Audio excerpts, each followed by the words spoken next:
वो जो रात को एंकर आते हैं और आपको नेशनलिज्म का आधा पाठ पढ़ाते हैं, उनकी निगाह से मत देखिए।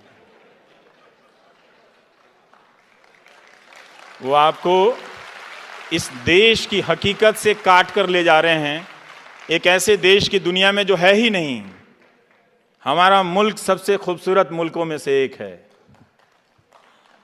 हमारे पास बुलेट ट्रेन नहीं है तो क्या हुआ, हम धीरे भी चलते हैं तो गले मिलकर चलते हैं। हमें जल्दी जल्दी में एक दूसरे को छोड़कर आगे नहीं बढ़ना। वो जो चिंता है कि सारी ट्रेन अच्छी हो जाए, वो बुलेट ट्रेन के खिलाफ चिंता नहीं है। वो चिंता ये है कि पहले सबका भला हो जाए ना, तो फिर कुछ लोगों के लिए कुछ ले आना। तो उन्होंने बुलेट ट्रेन का विरोध करने वालों को भी देशद्रोही बता दिया। 15,000 का टिकट खरीद के, जापान में लोग चलते हैं ओसाका से टोक्यो के बीच में 15,000 का टिकट खरीद के। तो ये आप ध्यान में रखिएगा कि इमेज झोंका जा रहा है। कॉरपोरेट हमारा बड़ा कमाल का है, उसने पहले मीडिया को नेताओं के यहाँ पहुँचाया, नेताओं ने मीडिया को अपने पास रख लिया। अब कॉरपोरेट मीडिया तो खरीद लेता है, कई तरह के चैनल, लेकिन बोल वो भी नहीं पा रहा है बेचारा। जीएसटी से परेशान है, उसका धंधा चौपट है, बैंकों के खून निकल रहे हैं, बह रहे हैं, वो घाटे में दबे जा रहे हैं, मरे जा रहे हैं, कोई बोल नहीं रहा है। क्या बात है भाई, तुम भी डर गए? तुम तो बड़े बड़े चैनल खरीद लेते हो। किस लिए खरीदते हो? डरने के लिए? हमने डर में इतना निवेश नहीं देखा। जब डर प्रॉफिटेबल हो जाए तो जनता को सतर्क हो जाना चाहिए, क्योंकि इसमें उसका घाटा है, फायदा 2-4 लोगों का होता है। तो वो डर को प्रॉफिटेबल बिजनेस बना रहे हैं, और यही हो रहा है कि ना कॉरपोरेट बोल पा रहा है, ना जनता की आवाज पहुंच रही है, और लोग सड़कों पर अपने सवालों को लेकर खड़े हैं। शिक्षा मित्र रोज फोन करते हैं कि हम 1.25 लाख की संख्या में हैं, हमारी आवाज कोई नहीं उठाता है। रोज रोते हैं बेचारे। और अब तो सुनने को आ रहा है कि मुझे ही चलता करने का इंतजाम कर लिया गया है। अभी व्हाट्सएप पे आया कि मैं फोन कर रहा हूं कि बरखा मैम मेरे लिए कोई नौकरी है। ये हंसने की बात नहीं है। इस देश का महान लोकतंत्र अगर एक पत्रकार को नहीं बर्दाश्त कर सकता तो उसके लिए शर्म की बात है। मैं गलत बोल सकता हूं, मैं खराब बोल सकता हूं, लेकिन आपने अगर मेरी हत्या की कामना की है तो वो शर्म की बात है। आपने मुझे उठाकर कहीं फेंकने की कामना की है तो वो शर्म की बात है। ये गांधी के देश में कभी नहीं हो सकता था। जो गांधी अंग्रेजों से लड़ते थे मगर उसे भी शत्रु नहीं कहते थे। हम उस देश के हैं। आप मेरा मजाक उड़ा रहे थे उस दिन। वो सबसे शर्मनाक दिन था जब मेरा फोटो तरह तरह से ट्विटर पर बनाकर चलाने लगा। किसी ने टीका लगा दिया, किसी ने गेरुआ लगा दिया। मैं पहनता हूं भाई गेरुआ, तुम पहनाओगे तो थोड़ी पहनूंगा। मैं पहनता हूं, लाखों लोग पहनते हैं गेरुआ इस देश में। क्या आप वो भी एक दिन टीवी चैनल से तय होगा कि सबको गेरुआ पहनना होगा? वो तो हम पहनते हैं अपने अपने पूजाओं में। और ये मजाक चल रहा था। तो मैं यही सोच रहा था कि क्या एक अदना सा पत्रकार इतना महत्वपूर्ण हो गया कि उसे विस्थापित करने के लिए हुकूमत इतनी चालें चलेंगी? और क्या हम नहीं जानते कि कॉरपोरेट में टेक ओवर कैसे होता है? आपने दुनिया का इतिहास नहीं पढ़ा? और क्या आप हमेशा ये होता रहा है इसीलिए होते रहने देंगे? होते रहने दीजिए। आपको लगता है कि आपको फर्क नहीं पड़ेगा, फर्क आप ही को पड़ेगा।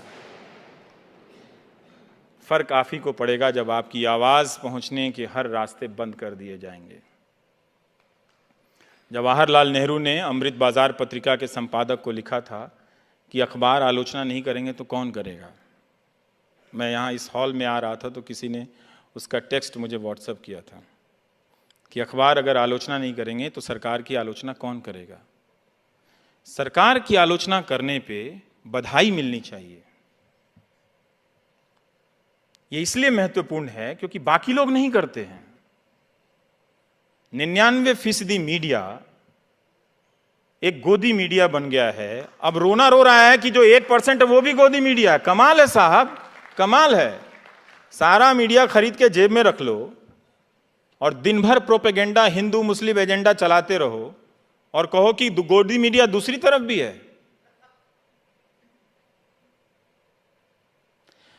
तो नए नए तर्क गढ़े जा रहे हैं, आपकी आंखों में इमेज झोंके जा रहे हैं।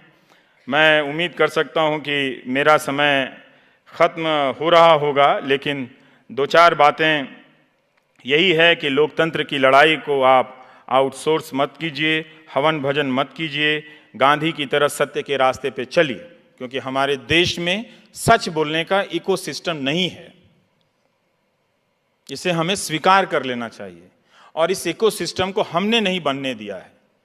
जो भी जरा सा चलता है हम उसे पागल घोषित कर देते हैं। जो ईमानदार होता है, कोई कलेक्टर आ गया, वो ऑनेस्टी से काम करता है, उसी के रिश्तेदार बोलेंगे पागल हो गया। ये दुनिया बदल देगा क्या?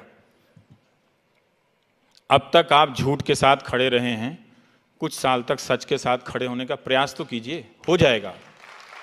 वो राजा हरिश्चंद्र की जो कहानी सुनाई जाती है कि वो बर्बाद हो गए, बने थे सत्यवादी चलने, पूरा परिवार तहस नहस हो गया, अंत में उनके पास कुछ भी नहीं बचा। ये कहानी इस देश में सुनाई जाती है राजा हरिश्चंद्र के लिए की। पता है क्यों? क्योंकि आप हमेशा डरे रहे। और ये कहानी कौन सुनाता है पता है? जो पावर में होता है। गांधी ने ठीक इसका उल्टा किया। गांधी ने सत्य के साथ प्रयोग किया और खुद प्रयोग किया, लेकिन उस सत्य को अधिकांश जनता का हथियार बना दिया। ये लो सत्य। आज सीबीआई और जेल के डर से हमारा अपोजिशन भी नहीं बोलता, और गांधी ने उस सत्य के दम पे लाखों लोगों को, अंग्रेजों की जो डर का सबसे बड़ा कारखाना था, अंग्रेजों का फैक्ट्री थी डर की, जेल, उसमें ले आकर भर दिया। गांधी ने कहा अपने भीतर जेल जाओ और अपने भीतर के डर से आज़ाद हो जाओ। इनके पास टैंक है, तोप है, अफसर हैं, कानून है, सेलुलर जेल है, सब है, लेकिन जिस दिन तुम जेल जाने के डर से आज़ाद हो जाओगे, बाकी आज़ादी मिल जाएगी। ये गांधी का सत्य था। गांधी ने इसी सत्य के लिए अपनी जिंदगी दी।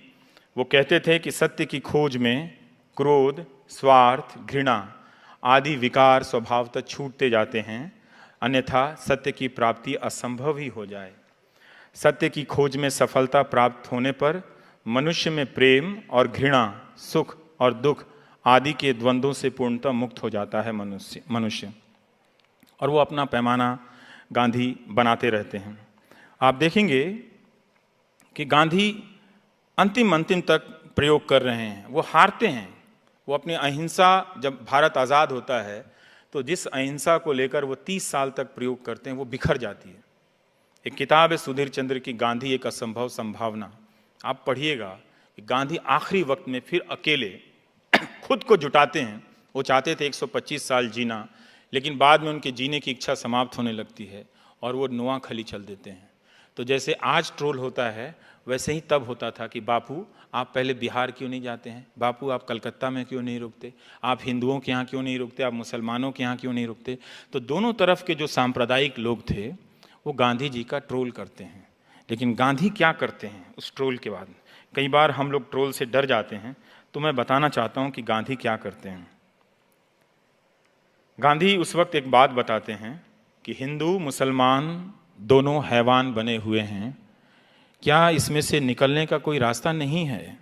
रास्ता तो है, दोनों में से एक जानवर ना बने।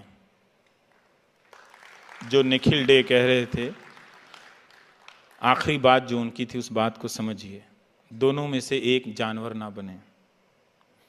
यही इसमें से निकलने का सीधा रास्ता है। ये गांधी ने कहा था। और वो पहचानते थे, जब ये ट्रोल के ज़रिए किसी की हत्या पर उत्सव मनाया जाने लगा, यहाँ वहाँ के तर्कों से सवाल किए जाने लगे, तो लोगों ने कहा कि हम तो ऐसे ही थे, भीतर से हम लोग सब कम्युनल थे, बाहर आ गए उसमें।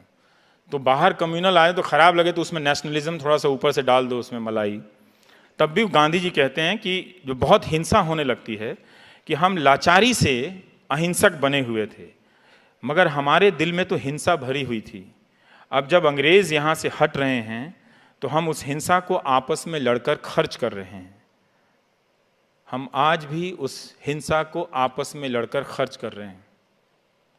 अपने भीतर की अहिंसा को पहचानिए, उसमें बहुत शक्तियां हैं। ये वो शक्तियां हैं जो इस मुल्क में बेपनाह मोहब्बत भर देंगी। इस मोहब्बत के सहारे आप कम रोटी खाकर भी मुस्कुराएंगे, जनरल क्लास में भी चलकर मुस्कुराएंगे। ये मोहब्बत नहीं रहेगी तो बुलेट ट्रेन में भी आप डरे रहेंगे कि कोई मुहर्रम या विसर्जन के समय पत्थर तो नहीं फेंक देगा। आज यूपी, बिहार, झारखंड, बंगाल के कई इलाकों में तजिया और विसर्जन को लेकर दंगे भड़के हुए हैं। अखबारों में ये खबरें हैं। तो हमारे आपस के विश्वास को आप कम मत कीजिए।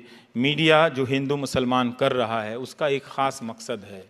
वो जब ये करता है तो उसकी जो जवाबदेही है उससे वो खुद को मुक्त कर लेता है और वो सरकार के साथ उसके पाले में बैठने का उसके पास एक मौका होता है।